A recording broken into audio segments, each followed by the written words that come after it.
원장님, 네. 얼마 전에 좀 치과에서 보기 힘든 질병으로 오신 분이 있다고 들었어요. 네, 맞습니다.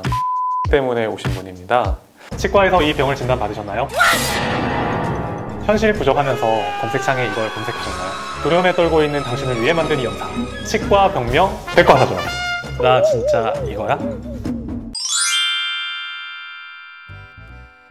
눈은 안과, 피부는 피부과, 치아는 서울매일치과병원 남중우 병원장입니다. 안녕하세요. 반갑습니다. 네, 오늘 알려드릴 치과 병명은 바로 타석증입니다.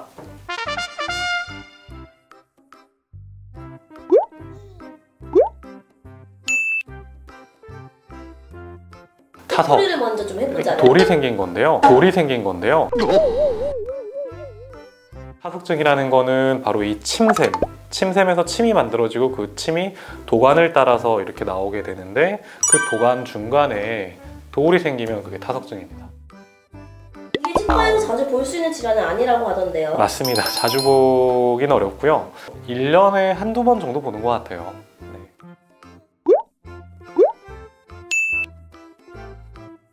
일단 돌이 생기면 관이 막히겠죠. 그런데 완벽하게 잘 막히지는 않고요. 그러니까 부분적으로 막혀서 잘 침이 이제 나오는 거에 방해를 받는 거예요. 그럼 방해를 받으면 침이 만들어지는데 방해를 받으면 안쪽에 고이겠죠. 네. 그럼 붓습니다. 붓는 네, 붓는 느낌이 들어요. 이 타석증에서 재미난 점은 침이 언제 만들어지느냐. 침이라는 거는 뭔가를 먹을 때 도움을 주는 거잖아요. 네. 그래서 내가 뭔가를 먹고 싶다. 혀에 침이 고인다라고 하잖아요. 아니면 식사 시간이 다가오거나 아니면 식사 중이라든가 이럴 때 이제 붓는 느낌이 드는 거죠. 이렇게 부었다가 근데 완벽히 막힌 건 아니니까 침이 다시 이제 흘러나와서 붓기가 다시 빠졌다가 다시 또 같은 상황이 되면 또 부었다가 그 반복하는 거예요? 그게 이제 반복되다가 이게 세균에 감염이 되기도 합니다. 막상 이제 그러면 이제 뭐 좀 더 증상이 심해지는 거죠. 더 많이 붓기도 하고 아프기도 하고. 그럼 저희 치과에 오신 분은 네. 어떤 주소로 오신 거예요, 그러면? 왼쪽 턱 아래가 부었다 가라앉았다 그런다. 근데 증상이 아주 아프진 않고 그런 걸 주소로 오셨어요. 원래 타석증이 아주 아프진 않나요? 그게 그렇죠. 초반에 조금 부었다 가라앉았다 하는 정도로는 그렇게 많이 아프지 않은 것 같아요. 그럼 네. 혹시 이런 타석증을 좀 셀프로 진단해 볼 수 있는 것들이 있나요? 붓는 거 말고는? 사실 이제 셀프로 진단이라는 것 자체를 그 어떤 질환이든 하지 않으시는 게 좋고요. 근데 이제 어느 과를 가봐야 되는지 이제 알아야 되니까 네. 일단 얼굴이고 뭔가 입 안쪽 같잖아요. 그러면 이제 보통 이제 두 가지 생각하죠. 치과, 이비인후과 두 과를 생각하시는데 두 과 다 맞아요. 타석증은 치과에서 치료하기도 하고 이비인후과에서 치료하기도 해요. 다만 이 타석증이라는 질환 자체가 자주 있는 질환이 아니라서 일반적으로 모든 치과 또는 이비인후과에서 하지는 않고요.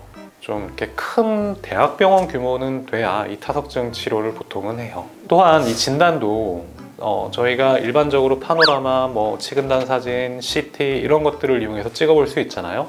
근데 이 타액선 질환은 그런 거 말고 타액선 조영술 같은 걸 해보면은 이제 어떤 부분에 돌이 어떻게 생겼는지 좀 더 해부학적으로 명확하게 알 수 있는데 근데 그런 진단 도구 같은 경우에는 일반적으로 이제 가지고 있지 않기 때문에 큰 대학병원에서 보통 이제 확실한 진단을 받고 치료를 하게 되죠.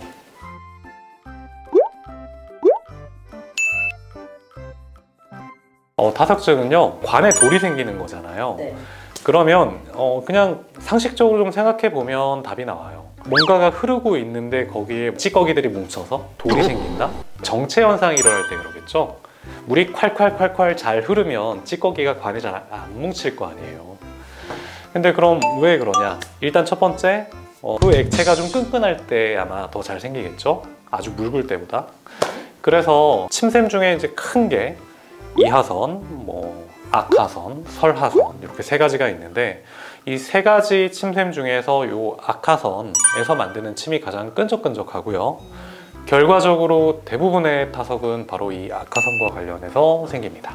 그 다음에 두 번째, 관이 직선은 아닐 거 아니에요. 막 이렇게 꼬불꼬불 할 거 아니에요. 네. 근데 그런 것들이 어딘가가 좀 많이 꺾여 있거나 좀 좁아져 있으면 잘 생기겠죠. 그 돌이라는 게 뭔가 그냥 타액만 가지고 생기는 거는 아니고 뭐 그 안에도 이제 칼슘이 포함된 어떤 무기질이라던가 아니면은 또 그런 것들과 같이 뭉칠 수 있는 일종의 유기물들, 세균 찌꺼기 또는 뭐 우리 세포들의 잔사들 이런 것들이 같이 어우러져 가지고 타석이 되는 거거든요. 그래서 입 안의 구강 상태, 구강 청결 상태가 좋지 않으면 좀 더 잘 생길 수도 있다 이렇게 알려져 있는데, 이 타석이 만들어지는 과정을 실시간으로 이렇게 연구할 수 있는 경우가 사실은 없기 때문에 뭔가 아주 명확하지는 않아요. 왜 생기느냐? 아주 명확하지는 않고 그냥 이런 식으로 추측할 뿐입니다.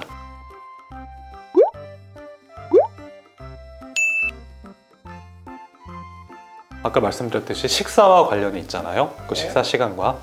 근데 그런 걸 가지고 이제 짐작을 하게 되고, 그 다음에 위치, 이렇게 촉진을 해서 위치를 이렇게 촉진을 해서 어디가 불편한지 안으로도 넣어보고 밖으로도 넣어보고 해서 그 위치가 침생인지 침생과 관련이 있는지 이런 것들을 보게 되고, 방사선 사진을 찍으면은 돌이 뭉쳐 있으면 그게 보이기도 하거든요. CT 같은 걸 찍어보면은 이제 CT 중간에 갑자기 돌이 딱 보이는데 그 위치가 침이 만들어져서 나오는 그 도관 중간 어디일 때 이제 이게 타석증일 수 있겠구나 라고 생각을 하죠.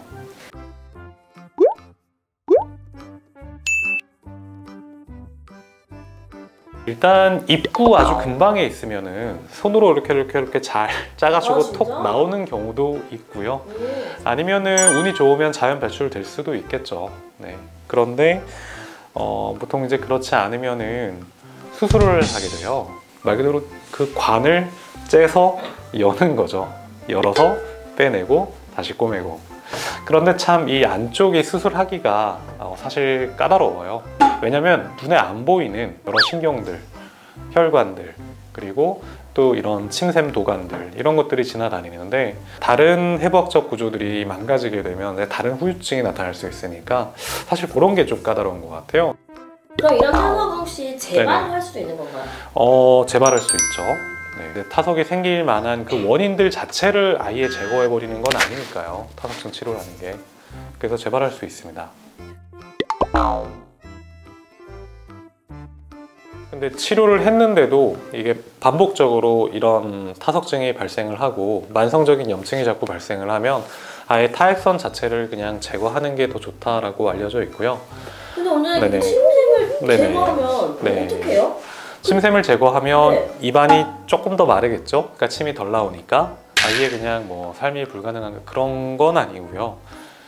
구강 건조증이라는 것도 있잖아요. 그러니까 나이가 들면서 그러니까 침이 좀 덜 나오게 되는데, 일단은 충치가 잘 생길 수 있고 기타 여러 부작용들이 있을 수도 있어서 침이 잘 안 나오는 건 안 좋지만, 근데 다행히 침샘이 여러 개가 있잖아요. 네. 아예 안 나오진 않으니까. 그렇죠. 네, 그냥 좀 적어지는 거죠. 네.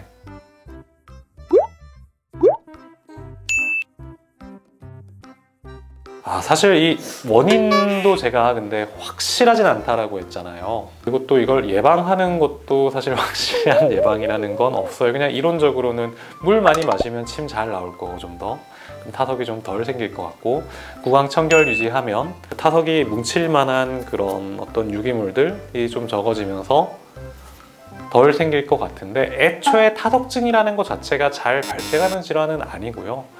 그걸 예방하기 위해서 기타 다른 노력을 더 한다라는 건 사실 좀 지나친 투자 걱정 아닌가 싶고, 어차피 구강 청결을 잘 유지하고 물 많이 마시는 건 원래 좋은 거잖아요. 그러니까 원래 좋은 걸 그냥 하시는 거죠. 네.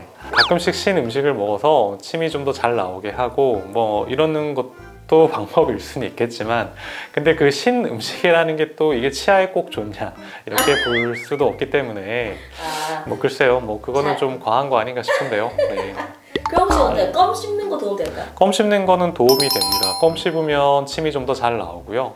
다만 껌을 씹으면 턱관절 질환이 있어요. 그래서 그거 역시 뭐 타액선 질환을 예방하기 위해서 껌을 열심히 씹어라, 뭐 이렇게 얘기하기도 좀 그렇네요.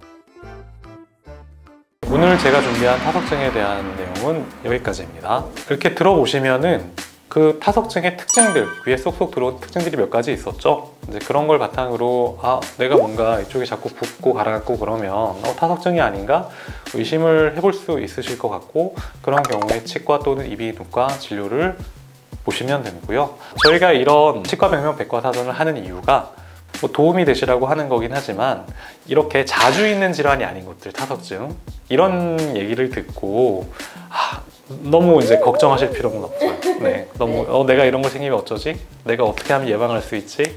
오히려 이렇게 자주 생기지 않는 질환은 그냥 이렇게 얘기하면 좀 이상한데 모르는 게 더 나을 수도 있습니다. 괜한 걱정.